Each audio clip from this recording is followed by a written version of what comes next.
కలని పునాది చేసి ఎదగాలని,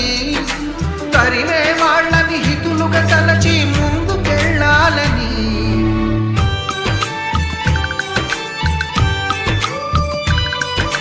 కన్నుల నీటిని కలల సాగుకై వాడుకోవాలని,